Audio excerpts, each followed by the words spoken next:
রয়টার্সে দেওয়া সাবেক প্রধানমন্ত্রী শেখ হাসিনার সাম্প্রতিক সাক্ষাৎকারকে কেন্দ্র করে উত্তপ্ত দেশীয় ও আন্তর্জাতিক রাজনীতি।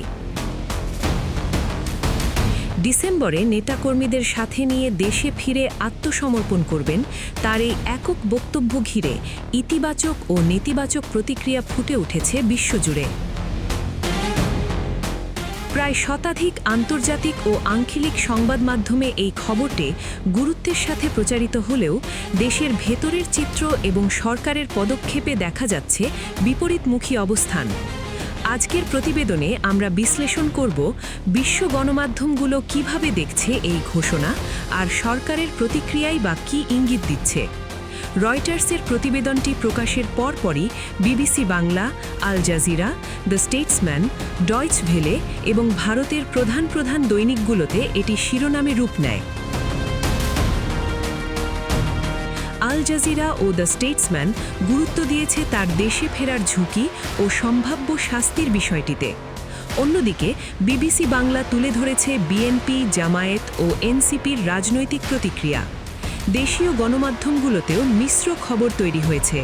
কেউ আন্তর্জাতিক খবরের রেফারেন্স হিসেবে এটি প্রকাশ করেছে, আবার কেউ তরুণ নেতাদের প্রতিক্রিয়া ও রাজপথের স্লোগানকে প্রাধান্য দিয়েছে। বিশ্লেষকরা বলছেন, আন্তর্জাতিক গণমাধ্যমে প্রকাশিত কোনো সাক্ষাৎকার বা রাজনৈতিক খবরের পর্যালোচনা আর কোনো নেতার সরাসরি প্রোপাগান্ডা প্রচারের মধ্যে পার্থক্য রয়েছে। জ্যেষ্ঠ সাংবাদিকদের মতে, যেখানে অন্তর্বর্তী সরকার ও প্রসিকিউশন সাবেক প্রধানমন্ত্রীকে দেশে ফিরিয়ে এনে আইনি প্রক্রিয়ার মুখোমুখি করতে চাইছে, সেখানে তিনি নিজেই যদি ডিসেম্বরে ফিরে আত্মসমর্পণের ইচ্ছা প্রকাশ করেন, তবে তা আইনি ও প্রশাসনিক দৃষ্টিকোণ থেকে সরকারের জন্য একটি সুযোগ হতে পারে। তবে একই সাথে রাজনৈতিক অঙ্গনে নতুন করে সংঘাত বা উত্তেজনা তৈরির ঝুঁকি নিয়েও প্রশ্ন তুলছেন বিশ্লেষকদের একাংশ। এদিকে তথ্য ও সম্প্রচার মন্ত্রণালয়ের পক্ষ থেকে শেখ হাসিনার অডিও বা ভিডিও বার্তা প্রচারে বিধিনিষেধের বিষয়টি নিয়ে চর্চা চলছে গণমাধ্যম পাড়ায়।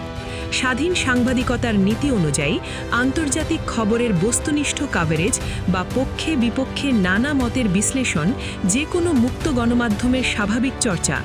গণমাধ্যম সংশ্লিষ্টদের একাংশের মতে, খবরের বস্তুনিষ্ঠ তথ্য প্রকাশ ও গঠনমূলক সমালোচনাকে সেন্সর না করে উন্মুক্ত আলোচনার সুযোগ দেওয়াই বহুদলীয় গণতন্ত্রের সৌন্দর্য।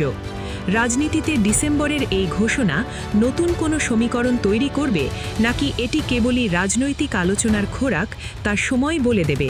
তবে আন্তর্জাতিক গণমাধ্যমের এই বিপুল কাভারেজ প্রমাণ করে বাংলাদেশের রাজনীতি এখনও বৈশ্বিক নজরদারির কেন্দ্রবিন্দুতে।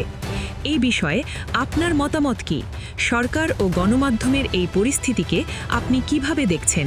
কমেন্ট বক্সে জানান আপনার অনুভূতি। ধন্যবাদ সঙ্গে থাকার জন্য।